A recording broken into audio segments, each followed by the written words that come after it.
லால்குடியில எதிர் வேட்பாளர் யாரு உங்களுக்கு தெரியும். அவங்களுடைய குடும்பத்துடைய ஒட்டுமொத்த நோக்கம் என்ன தெரியுமா?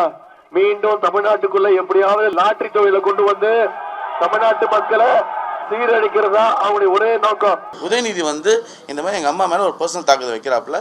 நான் என்ன அவர்கிட்ட சொல்ல வரேன்னா, இவர் எதுக்காக எங்ககிட்ட 500 கோடி வாங்கினாங்களே, அதுக்கு என்ன பதில் இருக்குது, அதுக்கு எதுக்காக அவங்க வாங்கினாங்கிறத அவங்க கிளாரிட்டி கொடுக்கணுங்கிறத நான் சொல்கிறேன். இல்லை, எங்கள் தொழில் நாங்கள் ஏன் பாதுகாக்கணுங்க? அது நாங்கள் நியாயமாக நேர்மையாக சட்டத்துக்கு உடன்பட்டு நாங்கள் பண்ணிகிட்டு இருக்கோம். இன்றைக்கி நாங்கள் எங்கள் கம்பெனியோட டர்ன் ஓவர் 24,000 கோடி நாங்கள் டர்ன் ஓவர் பண்ணிட்டுருக்கோம். 7,000 கோடி நாங்கள் ஜிஎஸ்டி வருமானம் கட்டிகிட்டு இருக்கோம். 40% ஜிஎஸ்டி டேக்ஸில் வருது. நாங்கள் தான் சொத்து மதிப்பில் நாங்கள் இவ்வளோ ஓப்பனாக கிளாரிட்டியாக எங்கள் அம்மா நெட்ஒர்த் 5,000 crores மேலே நாங்கள் காட்டியிருக்கோம். எனக்கு 600 crores மேலே நான் காட்டியிருக்கேன். இதே உதயநிதியும் திரு ஸ்டாலின் அவர்களையும் காட்ட முடியல. ஒரு 3 கோடி காட்டுறாங்க.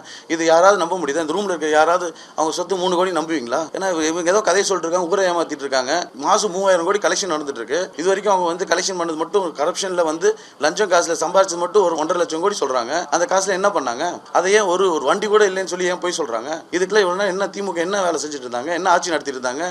போலீஸ் ஸ்டேஷன்ல இன்வெஸ்டிகேஷன் பண்ணுங்கிற பேர்ல எவ்வளவு கொலை நடந்திருக்கு, எவ்வளவு கற்பழிப்பு நடக்குது, எவ்வளவு சின்ன குழந்தைங்க 2.5 வயசு குழந்தையெல்லாம் ஒரு திமுக பிரமுகர் பாலியல் பலாத்காரம் செஞ்சு உயிரிழப்பு நடந்திருக்கு. எவ்வளோ மினிஸ்டர்ஸ் ஏகப்பட்ட பேர் யார் இந்த சார்ன்னு சொல்லி ஏகப்பட்ட பேர் எவ்வளோ போஸ்கோ கேஸ்லாம் பார்த்தீங்கன்னா அப்படியே எல்லாம் டபுள் ஆயிருக்கு. செக்ஷுவல் ஹராஸ்மெண்ட் கேஸ் பார்த்தீங்கன்னா டபுள் ஆயிருக்கு.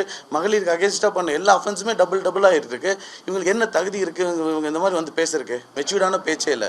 ஒரு அரசியலுக்கு ஒரு தகுதியற்ற ஒரு பர்சன். இதுதான் சொல்கிறது. குடும்பத்தில் இருக்கிற அரசியலில் சும்மா தாத்தா இருந்தார், அப்பா இருக்கேன், பையன், அடுத்து அவர் பேரன், இப்படியே அரசியல் பண்ணிட்டு இருந்தால் இவங்களுக்குலாம் என்னென்னா அரசியல் ரொம்ப விளையாட்டுத்தனமாக எடுத்துகிட்டு இருக்காப்புல.